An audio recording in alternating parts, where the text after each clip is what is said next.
Olá, amigos, estamos aqui, faltam 5 minutos para começar a nossa live.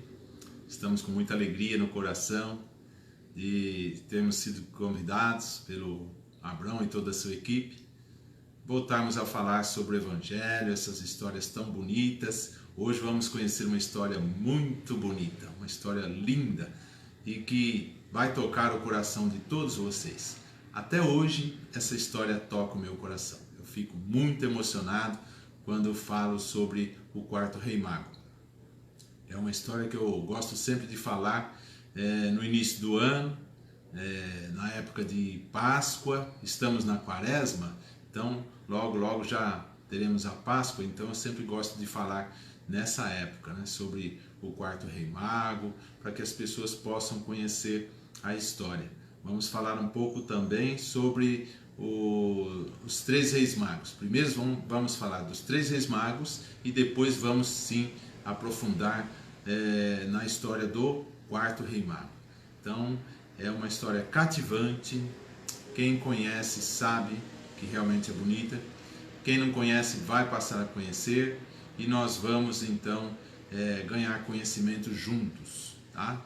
Ao final nós temos aí também um outro tema bem curtinho, cerca de 5, 6 minutos, e vamos falar sobre um assunto que eu acho muito interessante e é muito importante para que nós espíritas e também os irmãos e irmãs que não são espíritas conheçam. Então, ao final da apresentação, eu vou falar sobre esse outro tema, coisa de 5, 6, no máximo 8 minutos, é coisa rápida, mas que é muito importante para que a gente tome conhecimento, tá? Tô vendo que já tem gente aí assistindo, a Érica Justino.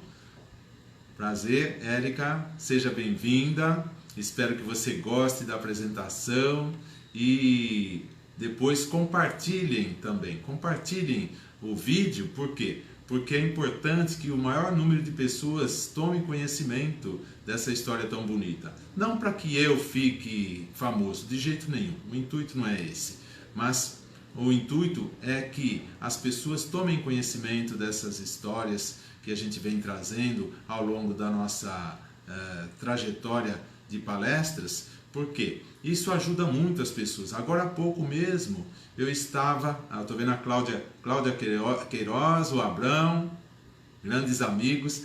Eu estava agora há pouco respondendo a uma amiga aí no WhatsApp, porque todos os dias eu mando uma mensagem que eu consigo aí pelas redes sociais, né? Então eu faço uma adaptação e acabo transmitindo para as pessoas.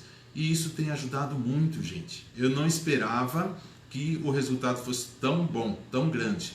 Teve um dia da semana passada que eu não tive condições de publicar e fui cobrado por isso, viu? Teve gente que me mandou mensagem, falou: escuta, cadê a mensagem diária? Você não mandou hoje, por quê? Você não mandou, eu quero. Então, as pessoas, mesmo espíritas, têm demonstrado um carinho muito grande por essas mensagens diárias que a gente manda e tem relatado que isso tem mudado a vida delas e a vida das pessoas que estão junto a elas. É muito importante então que a gente transmita o que há de melhor em nós para ajudarmos os nossos semelhantes. Essa é a minha preocupação, esse é o meu trabalho, de passar o pouco que conheço. Eu não conheço muito da doutrina espírita, eu conheço um pouco e esse pouco que eu conheço, então me disponho a passar para vocês, tá bom? Espero que a Cláudia goste também. A Cláudia deve estar lá em Bragança, né? Bragança Paulista. E o Abrão também espero que goste. E nós temos mais propostas de outros temas interessantes para passar para vocês, dependendo da agenda da casa e dependendo dos convites que vocês vierem a fazer, tá bom? A gente está sempre à disposição. Falta um minutinho para a gente começar, tá bom? Daqui 1 minuto a gente vai fazer uma prece inicial e depois a gente vai começar então a nossa live, tá bom? No dia 24 de fevereiro de 2021, numa quarta-feira, quarta-feira que já foi chuvosa, né? Já choveu agora há pouco, já parou, agora são 20 horas, vamos começar então a nossa live. Vamos fechar os nossos olhos então nesse momento, mantendo o nosso pensamento em Jesus de Nazaré, o nosso mestre maior, agradecendo a Deus Pai pelo dom da vida, pela encarnação aqui na Terra, agradecendo por todas as pessoas encarnadas que têm ou que tiveram contato conosco, agradecendo também aquelas pessoas que tiveram contato conosco e já estão desencarnadas. Agradeçamos por todas as benesses, todos os benefícios, todos os auxílios que nós recebemos e estamos recebendo da espiritualidade maior. Agradeçamos também até pelas dificuldades, pelos problemas, pelos desafios que temos enfrentado em nossa trajetória terrena, em nossa encarnação. Porque é por meio dos problemas que nós vamos então evoluir cada vez mais, encontrando saída, sempre buscando o apoio no Evangelho de Jesus. E por falar em Jesus, vamos então fazer a prece que Ele nos ensinou. Pai nosso que estais no céu, santificado seja o vosso nome. Venha a nós o vosso reino, seja feita a vossa vontade, assim na terra como no céu. O pão nosso de cada dia nos dai hoje, perdoai as nossas ofensas, assim como nós perdoamos a quem nos tem ofendido, e não nos deixeis cair em tentação, mas livrai-nos de todo o mal, que assim seja, graças a Deus. E assim, agora nós vamos então agradecer novamente aí ao convite feito pelo nosso amigo Abrão e toda a sua equipe, a Cláudia, toda a equipe do Centro Espírita Luz do Evangelho. Para quem não conhece, fica na zona leste da capital, em São Paulo. Agradecemos o convite e a nossa proposta para esta live da noite é falar sobre o quarto rei mago. Tá? Ainda essa semana uma amiga estava me dizendo: Luiz, eu só conheço 3 reis magos. Assim, depois então assista a live que você vai conhecer o quarto. Nós vamos conhecer o quarto rei mago, tá bom? Vamos lá. E começamos assim. O solstício de inverno, também chamado de Iuli, Iuli com Y, indica a noite mais longa do ano. Solstício vem do latim solstitium, e o solstício de inverno está ligado à Epifania e também ao Natal. Olha que interessante. Epifania, ela também é chamada de Dia dos Reis Magos, que hoje nós sabemos que é dia 6 de janeiro. O solstício de inverno, ele está ligado ao nascimento de deuses e também de heróis como Arthur, Dionísio, Mitras, Átis e Osíris. E também está ligado ao nascimento de Jesus Cristo. Os cristãos do Oriente, lá naquela região de Jerusalém, comemoraram por muito tempo o nascimento de Jesus no dia 6 de janeiro. Tá? Então, hoje nós comemoramos nessa data, 6 de janeiro, o dia de Reis, que são os Reis Magos. Mas naquela época comemorava-se, então no dia 6 de janeiro, o nascimento de Jesus, tá bom? E o nosso intuito é mostrar a figura do quarto rei mago. Ao final nós vamos saber o porquê que nós estamos falando sobre ele, tá? É muito importante. Vamos lá. A princípio, os 3 reis magos, eles não eram reis. Eles eram astrólogos, vindos do Oriente, e eles foram atraídos por um fenômeno astronômico, que era a aparição da nova do Capricórnio. Os nomes dos 3 reis magos eram Melquior, o rei da Pérsia, Gaspar, o rei da Índia, e Baltazar, o rei da Arábia. Esses eram os nomes deles. O significado desses nomes, dos 3 reis magos, é o seguinte: Melquior era o rei da luz, Gaspar, o branco, e Baltazar era o senhor dos tesouros. Aliás, esse nome Baltazar é a transformação de Belteshazzar, apelido babilônico do profeta Daniel. Esse nome Baltazar é oriundo de Balat Shar Uzur, que significa Baal protege a vida do rei. Baal era uma divindade fenícia daquela época. A Bíblia nos relata que uma estrela guia levou os 3 reis magos até onde estava o menino Jesus. Cada rei levou um presente para Jesus. Melquior levou o ouro, o símbolo da realeza, da virtude. Gaspar levou o incenso, o símbolo da divindade. E Baltazar levou a mirra, a erva mais amarga do leste, símbolo do sofrimento e da mortalidade. O culto dos reis magos popularizou-se no ano de 1164, quando os supostos restos mortais e as relíquias desses reis foram depositados na cidade de Cologne, ou Colônia, lá na Alemanha. E quem redigiu essa lenda dos 3 reis magos foi um padre da região de nome Johannes von Hildesheim. Dos 4 evangelhos, somente o de Mateus cita a presença dos reis magos. Eram 4 evangelistas, João, Mateus, Lucas e Marcos. Somente Mateus cita os 3 reis magos na sua versão do evangelho. E isso está em Mateus capítulo 2, versículos 1 a 12, para quem quiser dar uma conferida lá. Não há evidência histórica da existência dos 3 reis magos. Mateus, então, os teria criado para demonstrar o reconhecimento de Jesus por todos os povos. Os 3 reis magos, Melquior, Gaspar e Baltazar, estavam à procura do menino Jesus que tinha nascido. Mas havia um 4º rei mago, sim, o 4º rei mago, chamado Artaban, que vivia onde? Lá na Pérsia. Orontes era o seu escravo. E Artaban estava vendendo tudo o que possuía.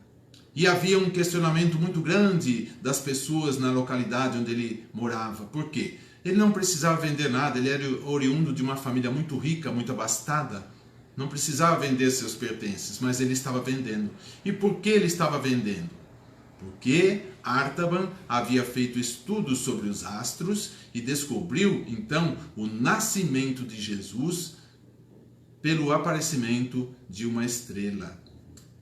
Então, ele queria unir-se aos 3 reis magos que iriam entregar os presentes para Jesus. O ouro, o símbolo da realeza, o incenso, o símbolo da divindade, e a mirra, a erva mais amarga do leste.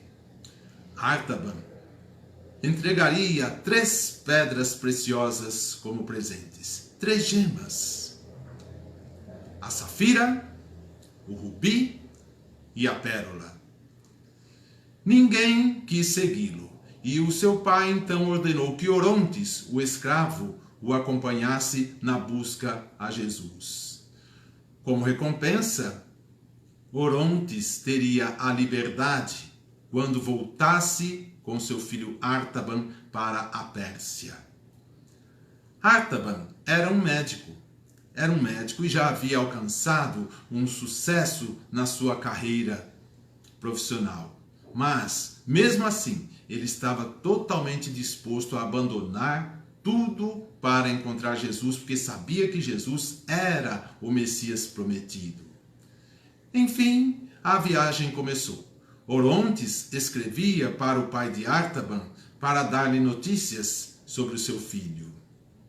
Artaban e Orontes param em um desfiladeiro. Era o Vale dos Leprosos. Ali, Artaban cuidou de um homem que estava doente, mas Orontes não gostou muito disso não. Ele queria continuar a sua trajetória, queria continuar a viagem para encontrar logo esse tal Jesus, então voltar para a Pérsia e conseguir a sua liberdade.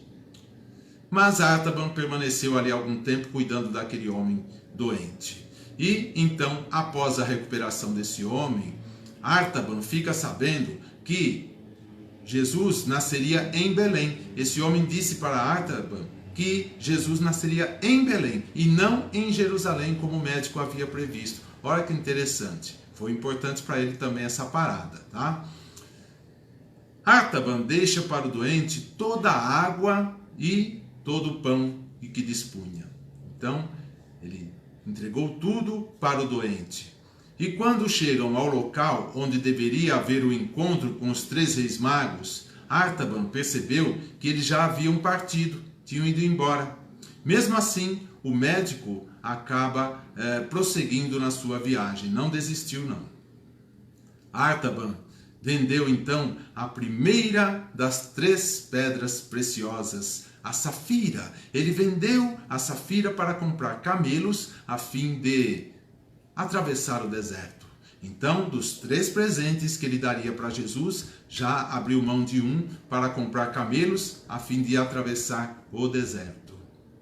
E quando ele chegou então à cidade de Belém, ele descobriu que os 3 reis magos já haviam dado os presentes para Jesus e que José, Maria e Jesus tinham partido para o Egito, fugindo do cerco de Herodes o Grande.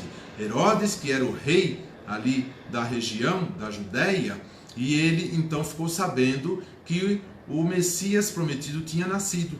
Mas como ele não conseguiu identificar quem era esse menino, então ele queria que Jesus desaparecesse.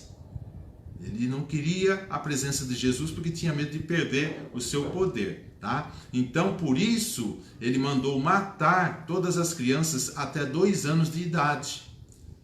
E então, José, Maria e Jesus fugiram para o Egito para que o menino não morresse nas mãos de Herodes o Grande. Artaban havia perdido a sua esposa e um casal de filhos num incêndio. Ele se sentia muito só, muito triste e queria então encontrar Jesus para servi-lo e dar um sentido à sua vida. Artaban assiste à perseguição dos soldados romanos que buscavam freneticamente Jesus para matá-lo, por ordem do rei Herodes o Grande, que era aliado de Roma. Então ele não queria perder o seu poder. Ele sabia que Jesus viria, então ia tomar o lugar dele, na visão dele, na ideia dele, Jesus ia tomar o seu lugar. Então mandou matar as crianças para ele então continuar sendo rei. E os soldados estavam então ali à busca das crianças para matá-las em nome de Herodes. Nesse momento, então, Artaban se encontra com o capitão da guarda. Ele chama o capitão da guarda e entrega ao capitão da guarda a 2ª pedra preciosa, o rubi. Entrega o rubi nas mãos do capitão da guarda para que ele fosse embora e deixasse aquelas crianças ali tranquilas, que não matassem as crianças. Então, em troca da vida das crianças, ele abriu mão da 2ª pedra preciosa, o rubi, o 2º presente que ele estava levando para Jesus de Nazaré. Então, Artaban parte em seguida para o Egito, em busca de José, Maria e Jesus. Mas ele acaba retornando para Israel, porque a família já não se encontrava mais naquele país africano, já tinha voltado, então ele retorna também para Israel. A essa altura, Jesus já estava com cerca de 3 a 4 anos de idade.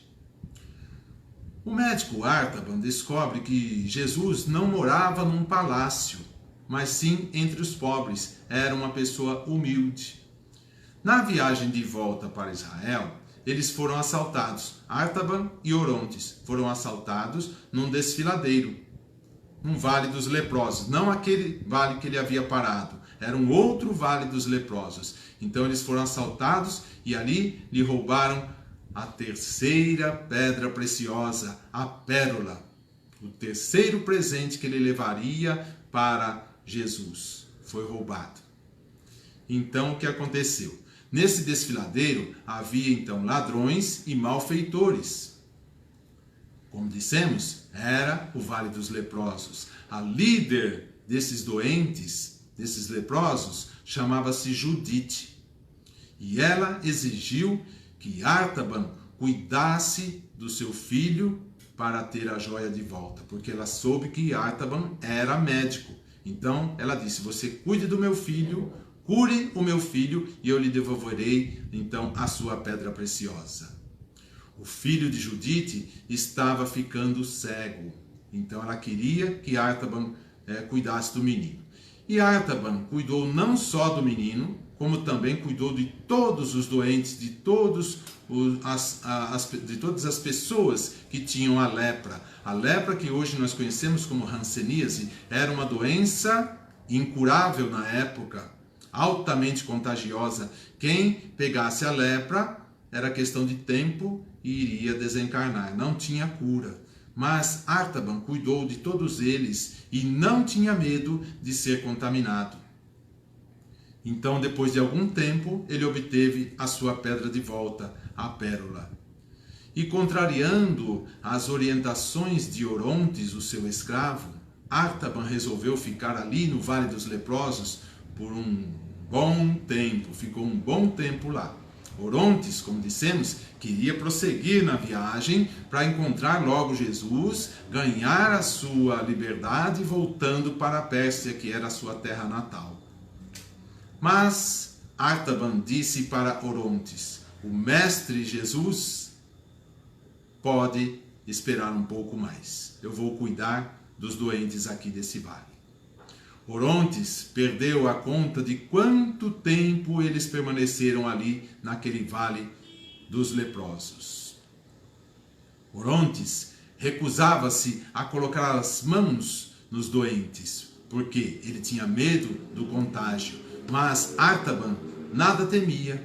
Ele seguia no seu trabalho de amor, de caridade, dedicação àquelas pessoas doentes e que eram relegadas da sociedade, porque quem contraía a lepra, ou hanseníase, agora para nós, tinha de se afastar da sociedade, porque a doença era contagiante. Então ia por Vale dos Leprosos até desencarnar, até morrer. E Artaban não tinha medo dessa contaminação, não. Mas Artaban mostrou-se contra o modo de vida dos leprosos, porque eles eram ladrões e se prostituíam para viver. Então, ele decidiu torná-los autossuficientes, ensinando-lhes o quê? A plantar para sobreviver. Os produtos que sobrassem do plantio seriam vendidos no mercado da cidade. Então, eles iriam plantar para o seu próprio alimento, sua própria sobrevivência, e aquilo que sobrasse venderiam no mercado da cidade. Orontes continuava escrevendo para o pai de Artaban, cumprindo então a sua missão de informar o homem sobre os acontecimentos junto ao seu filho. O filho de Judite, apesar de todo o carinho, de todo o tratamento que Artaban estava dando, não conseguia enxergar, estava piorando cada vez mais. Artaban estava feliz.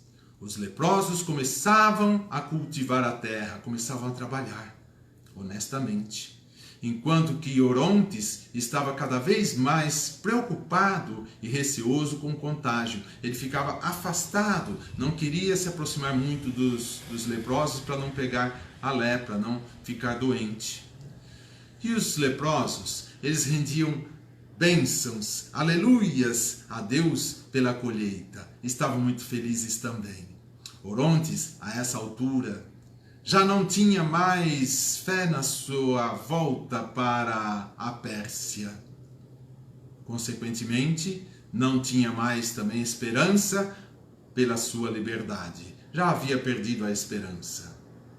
Enfim, o tempo passa. O tempo passou e Artaban, juntamente com Orontes, estava mais velho. O seu corpo físico já não era o mesmo. Ele apresentava sintomas de uma saúde muito debilitada. O coração de Artaban estava ficando fraco. Ele percebeu isso. Os comerciantes locais perdiam muito dinheiro com a concorrência dos produtos cultivados pelos leprosos. Então, eles tramavam queimar tudo o que os doentes possuíam. E foi feito isso. Realmente eles fizeram isso. As plantações dos leprosos foram queimadas pelos comerciantes locais. Queimaram tudo. E os leprosos ficaram assim muito tristes e desconsolados. Mas Artaban, como líder que era, reuniu todos eles e disse: se eles queimaram, nós vamos replantar. Vamos replantar, vamos cultivar a terra de novo, plantar para comer, plantar também para vender aquilo que sobrar. Vamos trabalhar. E colocou então os homens para trabalhar e cultivar a terra novamente. O pai de Artaban cansara de esperar por ele. Morrera na miséria e desacompanhado. Nunca mais tinha visto o seu filho. Artaban então resolve libertar o seu escravo Orontes após 30 anos à procura de Jesus. Artaban já estava procurando por Jesus por 30 anos e não o tinha encontrado. Ele estava cansado das reclamações constantes de Orontes. Orontes sempre vivia reclamando, não gostava de estar ali no Vale dos Leprosos, queria mesmo era encontrar Jesus para ir embora. Então, ele também estava um pouco desolado com Orontes, porque Orontes não queria de jeito nenhum ajudar os doentes que tanto precisavam. Ele ficava sempre à distância. E o médico também não queria que o seu escravo presenciasse a sua derrota. Derrota sim, porque ele entendia que depois de 30 anos, à procura de Jesus, o Messias prometido, então ele teria fracassado em sua missão. Artaban sabia que a sua saúde estava cada vez mais debilitada. O coração piorava dia após dia. Portanto, ele deu a Judite, a líder dos leprosos, ele deu a ela a terceira pedra preciosa, a pérola. A pérola. Ele entregou nas mãos de Judite para que ela fosse até a cidade, vendesse aquela joia, vendesse aquela gema, e então, como ela valia muito dinheiro, com aquele dinheiro ela ajudaria então os seus irmãos leprosos. Ele deu a gema para que então Judite fizesse isso. Artaban já não via mais chances de encontrar Jesus. Para ele estava tudo perdido, tudo acabado, tudo consumado. Já não tinha mais esperança de encontrar Jesus, não.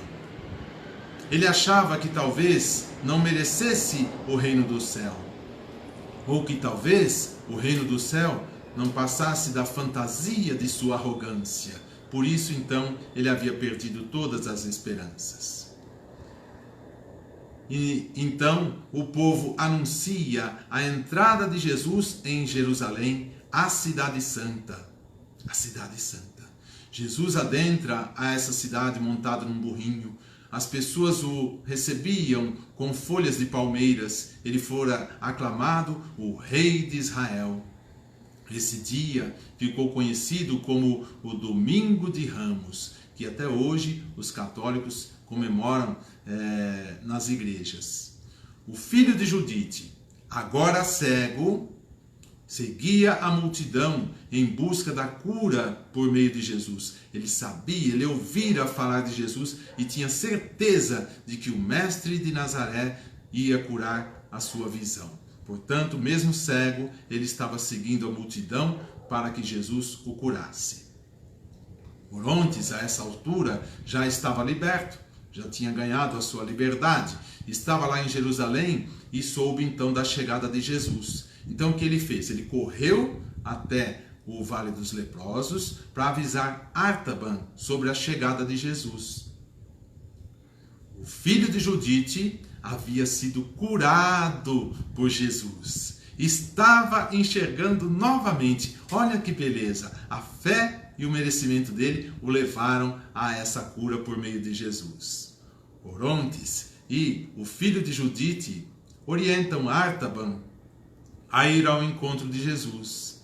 Mas o médico disse que não tinha mais nenhum presente para dar ao Rei dos Reis, porque já havia se desfeito das 3 pedras preciosas, as 3 gemas, a safira que ele havia então vendido para comprar camelos e atravessar o deserto, o rubi que ele havia dado ao comandante da guarda, ao capitão da guarda, para que ele não matasse as crianças, e a pérola que ele ainda tinha, mas ele havia então deixado com Judite.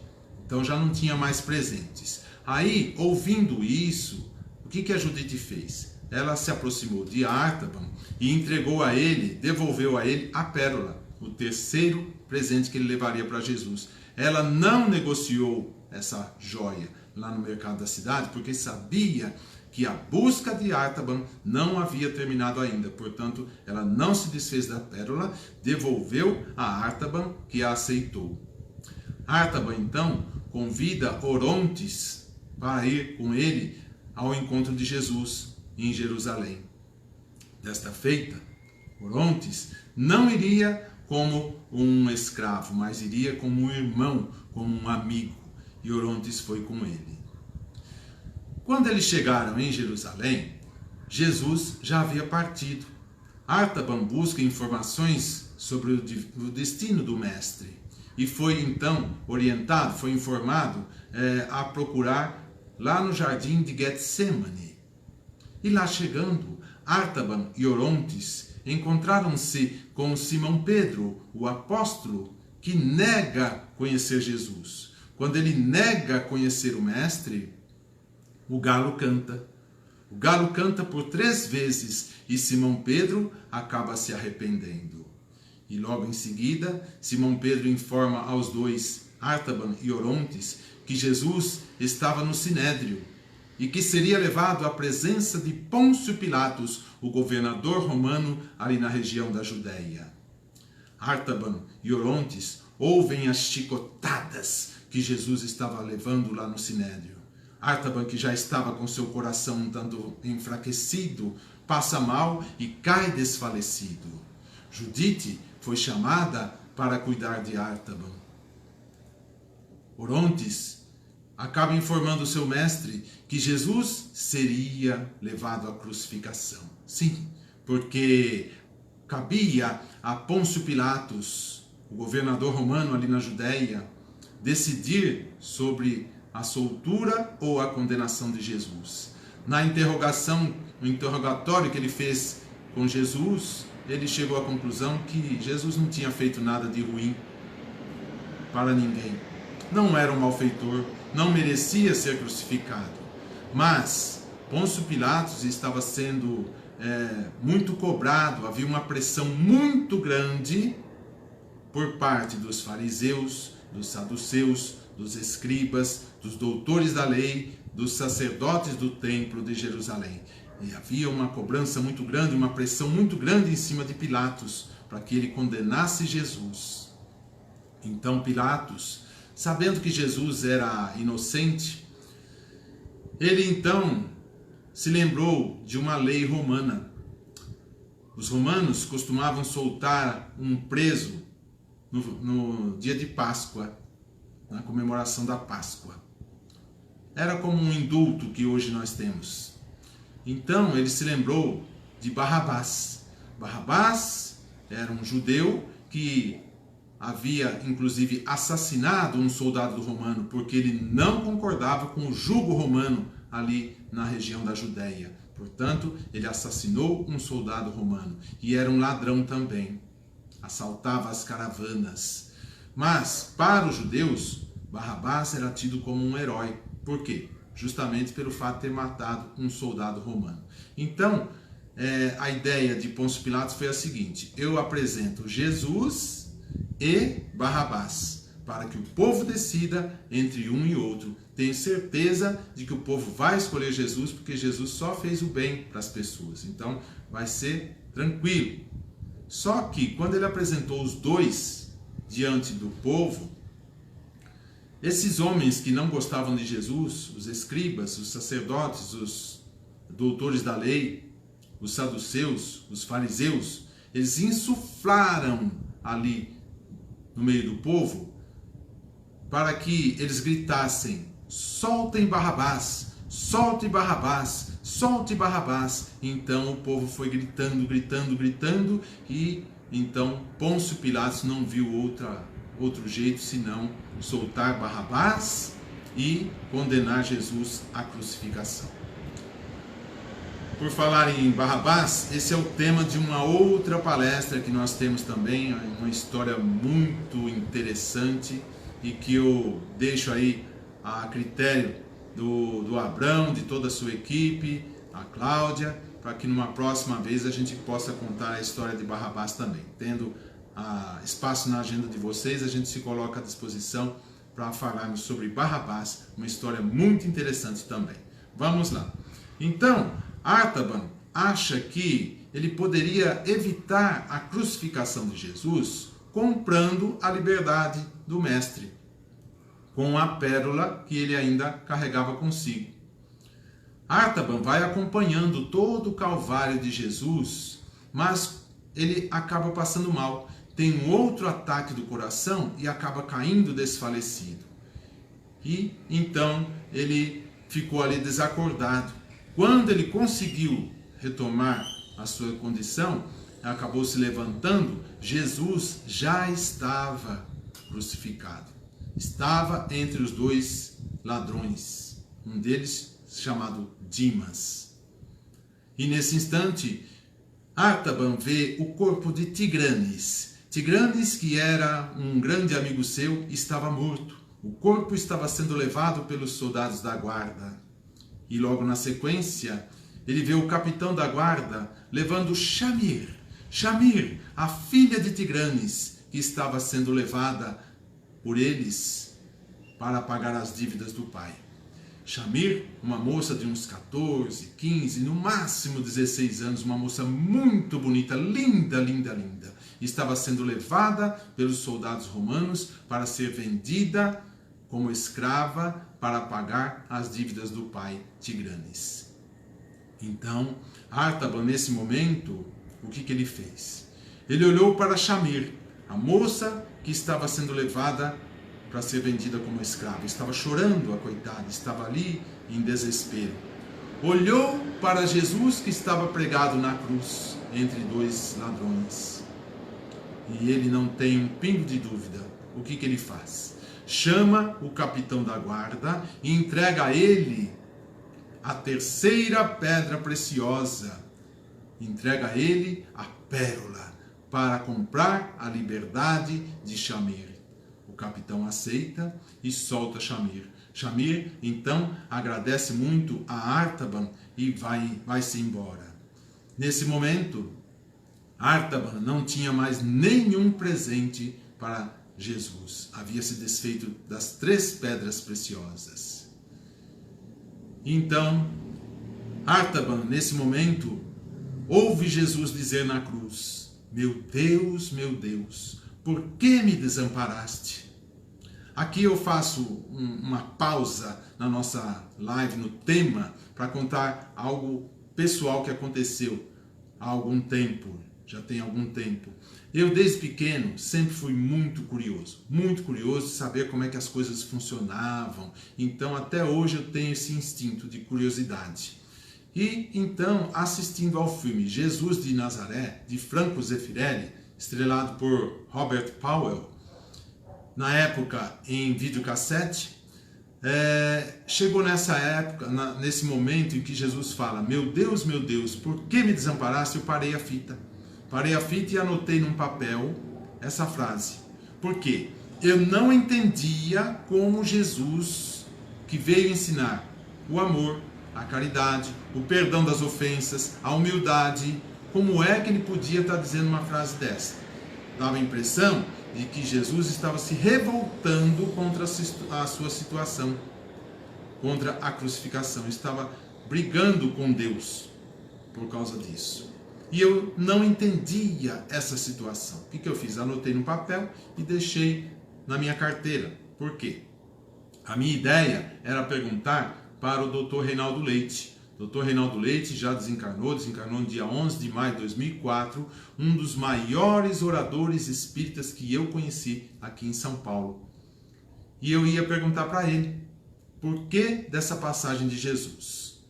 Só que o Dr. Reinaldo, assim como o Divaldo Franco, era uma pessoa muito procurada. Ele trabalhava de dia como advogado e nas horas de folga, então ele participava de programas de TV, de rádio, fazia simpósios, seminários, workshops, fazia palestras, viajava o Brasil e o mundo todo divulgando o Evangelho. Então era muito difícil falar com ele. Eu fiz parte da equipe dele por algum tempo e mesmo assim, fazendo parte da equipe, eu não consegui fazer essa pergunta para ele, porque havia muitas pessoas para ele atender e a gente não tinha condição. Por fim, passou o tempo e eu fiquei sem a resposta, quando eu soube então da desencarnação do Dr. Reinaldo Leite. E aí me dirigi até o velório, no cemitério da Quarta Parada, em São Paulo, na zona leste da capital São Paulo. Fui lá no velório, fiquei lá por algum tempo, juntamente com a minha mãe, que era fã do Dr. Reinaldo, assim como eu também sou, até hoje. E fomos lá. De repente eu tive que voltar com a minha mãe, levar minha mãe de volta.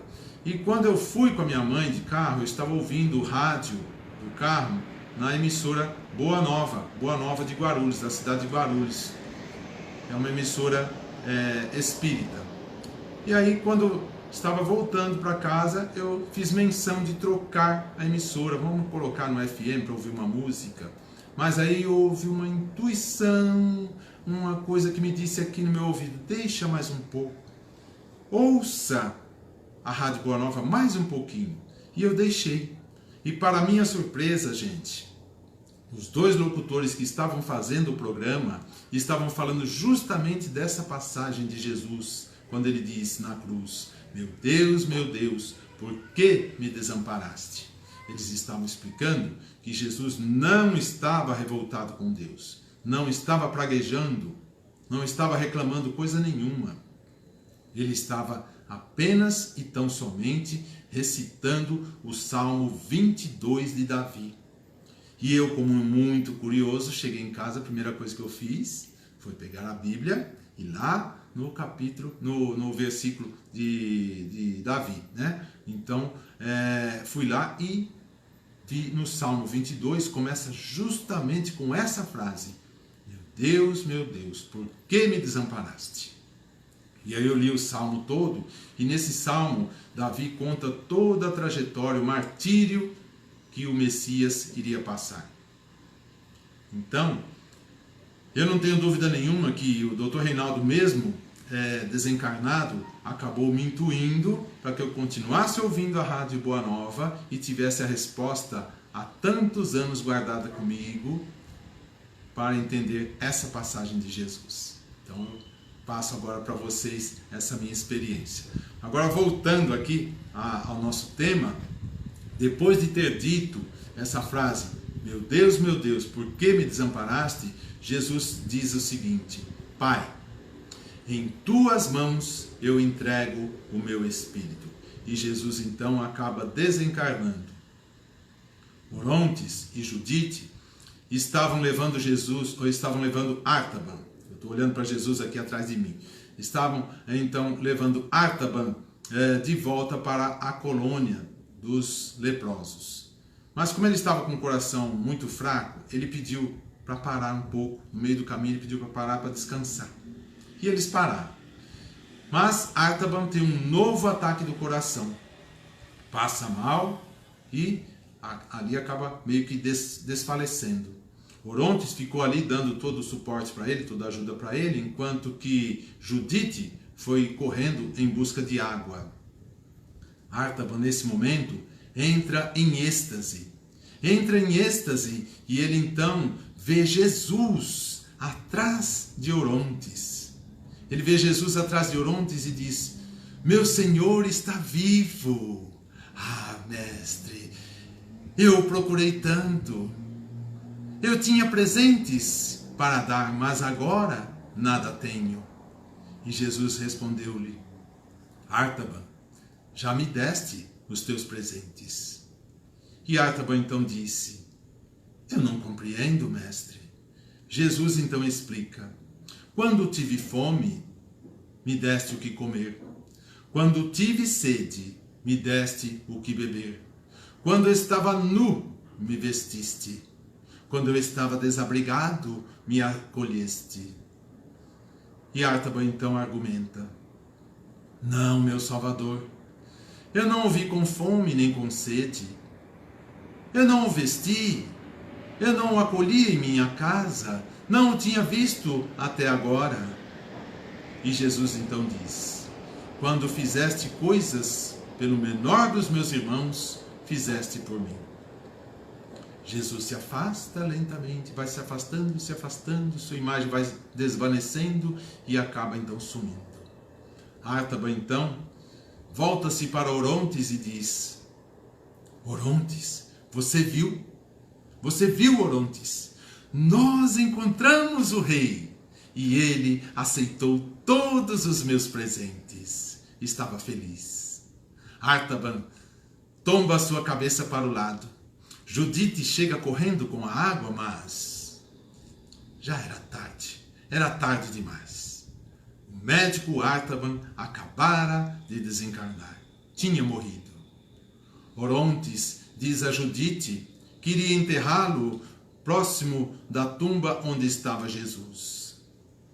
Judite então pergunta a Orontes, que estava liberto, para onde ele iria. Ele estava liberto, podia ir para qualquer lugar, podia voltar para a Pérsia, para qualquer lugar. Mas o fiel companheiro de Artaban, para a surpresa de Judite, respondeu-lhe assim: vou voltar para a colônia com você. Há muitos lá que precisam de nossa ajuda.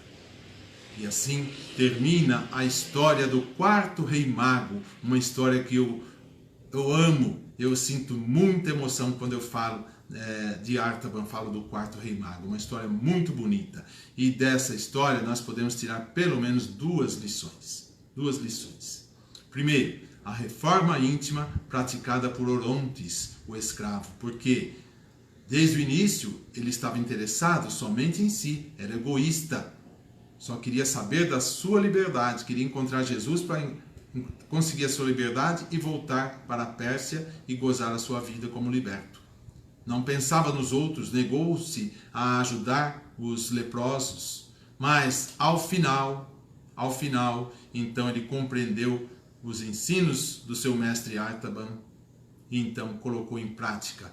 Como liberto, podia voltar para a sua terra, mas não, preferiu ficar no Vale dos Leprosos, ajudando-os naquilo que precisava. Então ele praticou a sua reforma íntima, a sua reforma moral, aquilo que a gente ouve tanto falar nas casas espíritas.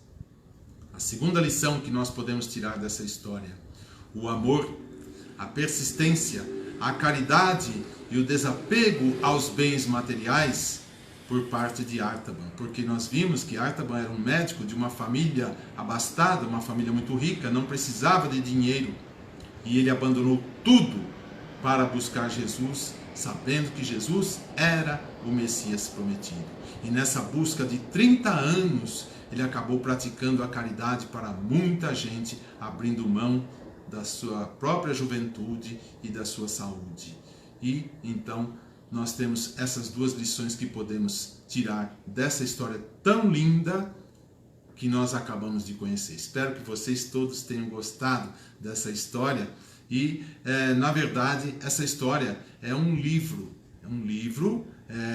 O autor desse livro é Henry Van Dyke, que acabou se tornando um filme chamado O Quarto Sábio, que foi estrelado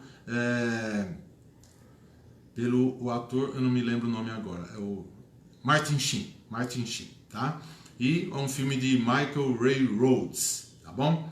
Para quem quiser conhecer mais detalhes, tá?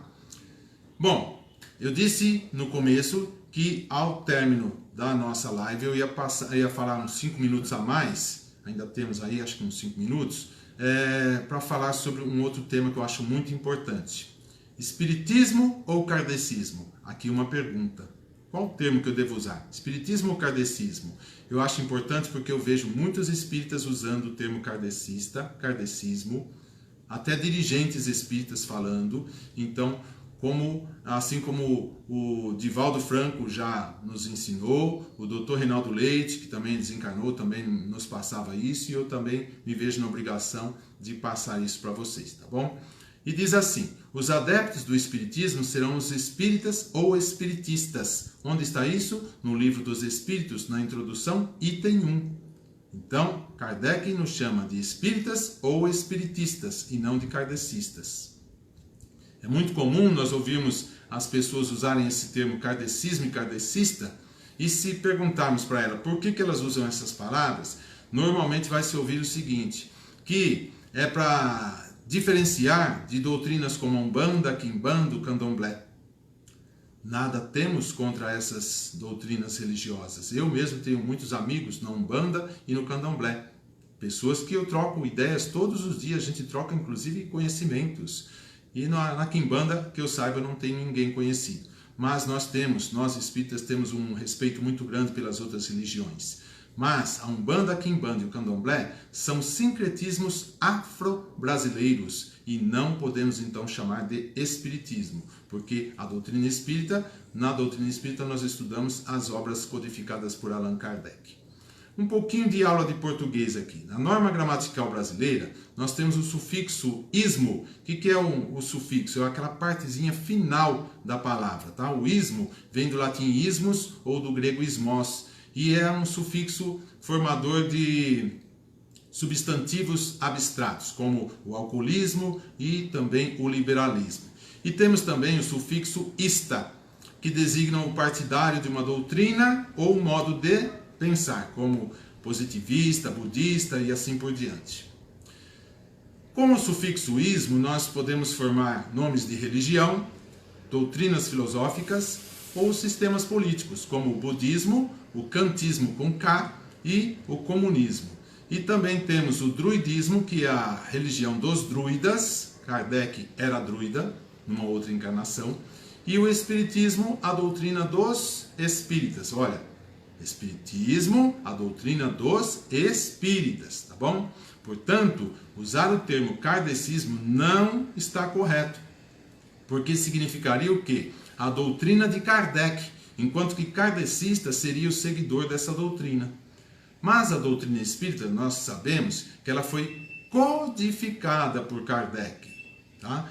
E nem por isso nós podemos chamá-la de kardecismo, porque ele não criou a doutrina, ele codificou. Quem trouxe a doutrina para nós foram os espíritos, o espírito de verdade vindo em nome de Jesus. Um grupo de espíritos superiores que veio em nome de Jesus para trazer a doutrina espírita para nós. Concluindo, o correto é nós usarmos os termos espiritismo ou espírita, e não kardecismo ou kardecista. Se alguém perguntar, você é espírita kardecista? Não, eu sou espírita. Ah, mas você é kardecista? Não, eu sou espírita. E tem gente até que me pergunta, você é de mesa branca? Eu falo, olha, lá no centro que eu vou nem mesa tem. Então, quer dizer, não tem esse negócio de mesa branca, kardecismo, nada disso, gente. Tá bom? Em alguns, eu fiz umas pesquisas em alguns dicionários, alguns deles aceitam esses termos, kardecismo e kardecista. De uma forma equivocada, eles aceitam, tá? Mas nós que somos espíritas sabemos que esse termo aí, esses termos estão equivocados, tá bom? Para encerrarmos aqui, Abrão, a gente diz o seguinte: todas as religiões que acreditam na existência do espírito são espiritualistas, mas nem todos os espiritualistas são espíritas. Então, todos aqueles que acreditam na existência do espírito são espiritualistas.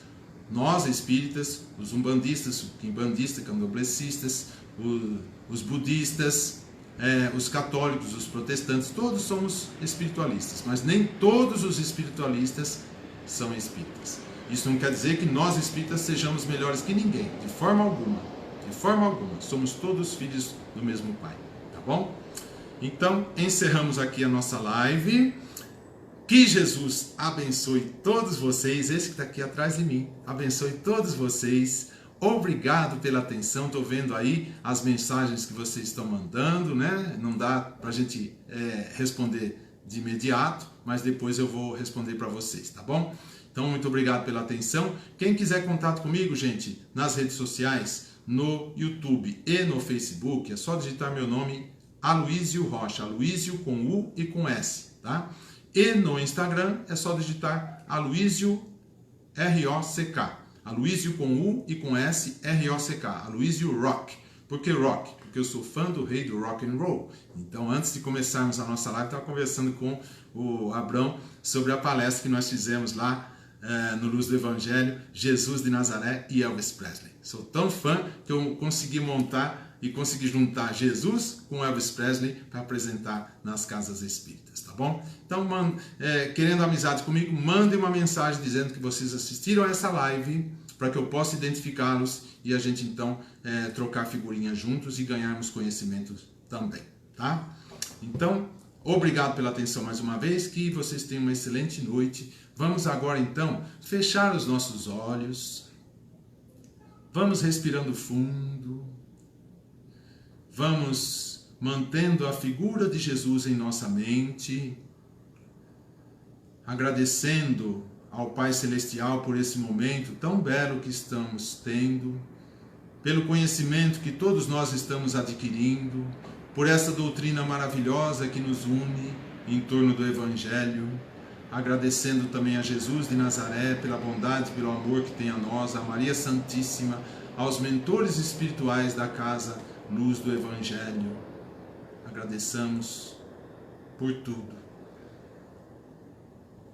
Pedimos à espiritualidade para que os nossos dirigentes possam trabalhar em torno da paz e também da saúde da humanidade. Que alcancemos então a cura para o Covid-19 e para outras doenças. Que consigamos viver em paz, as nações possam se respeitar mutuamente e assim termos um mundo muito melhor, porque já estamos chegando no mundo de regeneração. Já estamos chegando nessa fase de regeneração. A Terra está evoluindo e nós precisamos evoluir junto também. Então, rogamos por todas as pessoas que estão adoecidas, internadas ou não, entubadas ou não, as pessoas que estão com algum problema muito grave, às vezes pensando em fazer alguma coisa muito drástica, que vai causar um impacto muito grande na sua vida e também na vida dos que lhe cercam. Que essas pessoas possam receber o acalento de Maria Santíssima, da espiritualidade superior, dos espíritos voltados para a área da saúde, que trabalham com Bezerra de Menezes, que possam receber esse acalento, os tratamentos necessários para terem uma noite tranquila, repousante e amanhã um dia muito melhor do que o de hoje. Os nossos irmãos e irmãs que estão com algum problema muito grave vão então tendo a oportunidade de conhecer o Evangelho de Jesus. E por meio do Evangelho vão então resolver os seus problemas de forma sábia, tranquila, com muita tranquilidade e sem tomar medidas drásticas. Os nossos políticos também, rogamos que todos eles possam trabalhar com honestidade, dignidade, honradez, trabalhem para o bem-estar da sociedade e não para o bem-estar próprio, porque sabemos da lei de causa e efeito, sabemos do retorno, então que eles possam trabalhar com afinco e tenhamos então uma sociedade cada vez mais evoluída do ponto de vista político e social. E assim, rogamos também por todas as famílias no nosso planeta, que os membros de cada família recebam nesse instante o abraço maternal e fraternal de Maria Santíssima e suas servas, que possa a família manter-se unida, porque a família é o elo, é a célula máter da sociedade. E a família é muito importante para que nós nos mantenhamos unidos. E então, nós vamos agora fazendo a prece que Jesus nos ensinou para encerrarmos o nosso trabalho da noite. Pai nosso que estais no céu, santificado seja o vosso nome. Venha a nós o vosso reino, seja feita a tua vontade, assim na terra como no céu. O pão nosso de cada dia nos dai hoje, perdoai as nossas ofensas, assim como nós perdoamos a quem nos tem ofendido. E não nos deixeis cair em tentação, mas livrai-nos de todo o mal. Que assim seja, graças a Deus, muita paz, muita saúde, muita alegria a todos vocês, que possamos nos ver outras tantas vezes. Obrigado a todos vocês que estão assistindo ao vivo e aquelas pessoas que vão assistir depois também pelas redes sociais.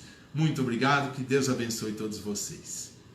Obrigado, Abrão e toda a equipe, pela oportunidade de falar um pouco nesta noite. Fiquem com Deus.